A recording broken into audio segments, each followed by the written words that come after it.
dikkati na ana ñu ne woon APR faatu na suul nañ ko Tribune yéene kaay naan leen déet faatoogul APR ma nga woon ci coma goo xam ni nelaw yo xóot na yàgg na waaye yeewu na kay fa yallaahu yéene kaayub dee média bi naan man moom APR ma nga xam ne tàbbaloon nañ ko géej boobule parti kay moo yeewu ci réew mi ñoom républicain yi nag tàmbalee woote waat mobilisation ministre ba woon Abdoulaye Seydou Sow janoo Cour des comptes waaye tam janook OFNAC di leen dëkk nag ci tuuma yi nga xam ne teg nañ ko ci ndoddam moom ministre bi naan ay preuve rek xam nga ji ñaata yomb na waaye ay preuve rek ñoom républicain yi nag daal di génn ca fa ñu làqu woon fas yéene nag jaamaarloo ak président Diomaye ak régime am yéene kaay bi naan maan jaamaarloo googee wala jàkkaarloo cay jàkkaarloo balaa neex yéene kaay bi naan maan ñay jàkkaarloo kay bañ a daje jàkkaarloo gi diggante APR ak ñoom président Diomaye ndax nag Amadou Ba dana ca bokk yéene kaay bi naan maan Amadou Ba moom ban place la am fi mu ne ca APR mooy laaj bi direct news mel ni ku naan koon dara ndax commencement ba fin ci scandale yi nga xam ne am na ci réew mi gars yi joxoñuñ ci baaraam ak tuuma kenn ku dul président Macky Sall yéen kaay bi naan maan moo doon chef d'état waaye tam mooy chefu lépp ci scandale yi diggante koppar ak suuf si nga xam ne ña ngi leen di tuumaal saaxee ko yéen kaay bi naan maan jiiñuñu ko kenn ku dul président Macky Sall laa wax moom direct naan maan ndax Sall dina génn ci lii te benn bëñ du wadd en tout cas coow li bari na scandale yi rëy na lan cay tudd mitti na dafa dem ba scandale yi nga xam ne moo laal kopparu askan wi waaye tam suufuk askan wi buñ koy wax yow tiit sax ngay def ndax deesul comprendre nag naka la ñu mën a jiiroo séddoowe lii askan wi nituñ rapport yi nga xam ne moom la ñu mujj publier ci réew mi wane na saaxee goo xam ne ñaaw na suñuy suuf yoo xam ne daggate nañ ko séddoo waaye tam alalu askan wi woo xam ne def nañ ko seeni gafa ay fan a ngi nii moom Sall nag mu tàmbali yënguwaat mel ni kuy bëgg di kaat ci langu politique gi moo ne day barki démboo njaay fàttaliku leen moom président Macky Sall kurpañ ba nga xam ne moo kawoloo APR moom Sall moo ko daga jël duo Diomaye Sonko ak ca kaw nabal mbir yi fi mu toll nag ak nguur gi nga xam ne jël nañ ko ndax Sall mënul woon laqatu ba mbir yi weesu ndax nag ci ayam loo ci mënti waxin mal gouvernance moom egg na foo xam ne mënee su ko waxati diggante mbuurkaat saaxee suuf sa waaye tam Covid 19 bi nga xam ne milliards yu bari yu askan wi la ay ñoñam jël def ci seeni poche laaj ba moom moo di moom président Diomaye ndax mën na dem ba ca cappaandawu mbir ya ndax nag kenn mënta bàyyi ka nga xam ne moo doon digle sàcc ga jël ña nga xam ne buñ sàccee ba noppi ñoom la ñuy jaay te waxtu wii may wax direct news naan Sall moom ma ngay voyager muy dox bés bi le jour naan maan nañu sàccee alalu askan wi sax dafa ñaaw ca wér gu yaram moom lañ fa def diggante dage bu ministère de la santé mi ngi fi tege lu toll ci 200 ak ñeent fukk ci ay millions loo xam ne fonds mondial moo nu ko joxoon Sénégal boo moytul moo koy remboursé xaalis ba dañ ko jagleeloon xeex sida xeex si biru waaye tam woppuk saqat si ñu ne yoo yaay danoo jënd ay garab te compte baa nga Europe de l'Est ci gàttal xaalis ba nee na may yegsiwul Sénégal rewul fay rek 2 minutes pour lire l'essentiel naan kon bambulaa gi am ci ministère du commerce waaye tam ci andi gu ñuy andi Sénégal ceeb boo xam ne baaxul fer à béton baaxul dipa yi ñuy séddalee naay suukar si di dugg ci réew mi juróom-ñett fukk ak benn milliards yi nga xam ne def nañ ko ngir yeesal marché yi mu méngoog jamono fu mu dugg 1000 volontaires yi ñu waxoon ngir consommation yi anañu inspection des affaires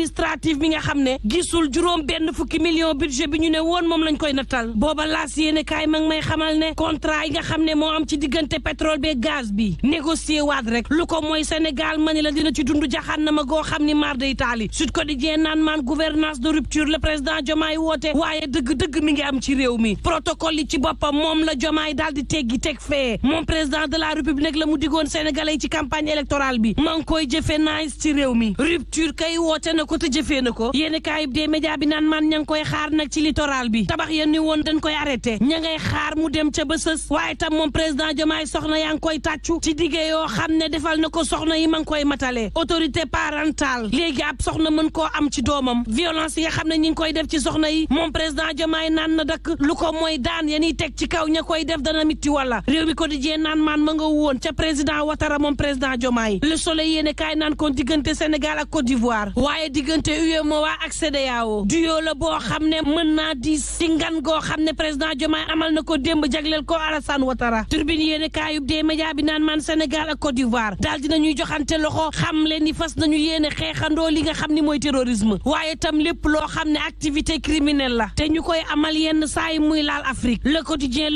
naan kon Demba Kandji day nee na problème mu Sénégal nan ko natt ba pare saafara ko ba nuppi mooy dëgg ndax nag lii nga xam ni moo am ci corniche ouest bi Demba ne daanaka liñ gis la rek coow li gën na xóot gën naa miti lii fii ak fukki at jàpp fukki at ak juróom sunu mbokk yan bàyyee kaw ga ñoo gën a nar a dund jaxannama ndax nag seeni suuf ci boppam dañuy mujj jël di ko saax-saaxee kenn du ci mën lenn Tribune Sport naan maan ak lu mu metti jàppal ñi agression yi ñuy waxtaanee ci làmb xale bu góor papa mi nga xam ne faat nañu ko dey autopsie bi wane na ne moom papa ab pistolet moo ko faat coow la moom moo di kan moo yor pistolet ba ak kan moo ko tiré procureur mujj na ci ubbi l'enquête l'observateur naan kon am na drogue bu yees boo xam ne ci yaxu nit lañ koy defaree drogue bu yees la buy dugg ci réewum Sénégal mi ngi faat suñu doom yi am na ci ñaari trafiquant yu koy jaay duñu ay sénégalais teg nañ leen loxo diggante Colobane ak Médina L'Obs naan maan bul dem ma xamal la ni ab nunu di ab soxna moom la ñu jàpp mu jël ab bébé bu am fukki weer ak benn maanaam xale bi amagul at di sëy ak moom caméra de surveillance ñoo ko feeñal saa bu xëyee daal nekkal ko caag bébé ba liir ba saa bu xëyee mook liir ba sudul woon a caméra ya kenn du mës a xam la muy def xale bi ndeke mook xale bi am fukki weer ak benn ñoo dëkkee di sëy ca kër ga ba ñu ko laajee dafa ni ma ngi koy naqarlu xamul lan moo ko jaral muy def lii waaye daal ma ngay jéggalu yéen kaay bi naan maan soo moytul day fukkeetu kaso dina ko ñeel ak lu mën a mbokk yi ñu ñaan jàmm te yendoog jàmm